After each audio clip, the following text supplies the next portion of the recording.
Chapter 30. Then Moses spoke to the heads of the tribes concerning the children of Israel, saying, This is the thing which the Lord has commanded. If a man makes a vow to the Lord, or swears an oath to bind himself by some agreement, he shall not break his word. He shall do according to all that proceeds out of his mouth.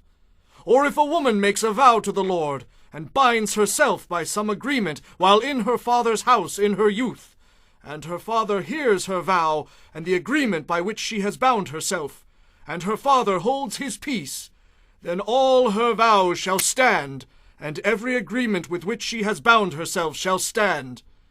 But if her father overrules her on the day that he hears, then none of her vows nor her agreements by which she has bound herself shall stand, and the Lord will release her because her father overruled her.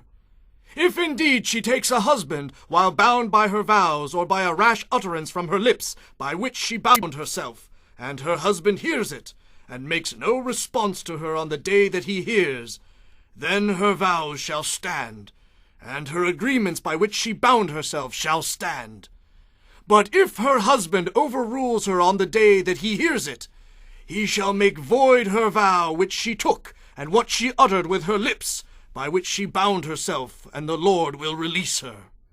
Also, any vow of a widow or a divorced woman, by which she has bound herself, shall stand against her. If she vowed in her husband's house, or bound herself by an agreement with an oath, and her husband heard it, and made no response to her, and did not overrule her, then all her vows shall stand, and every agreement by which she bound herself shall stand. But if her husband truly made them void on the day he heard them, then whatever proceeded from her lips concerning her vows, or concerning the agreement binding her, it shall not stand. Her husband has made them void, and the Lord will release her.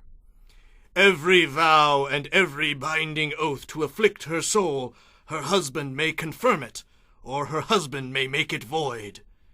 Now if her husband makes no response whatever to her from day to day, then he confirms all her vows or all the agreements that bind her.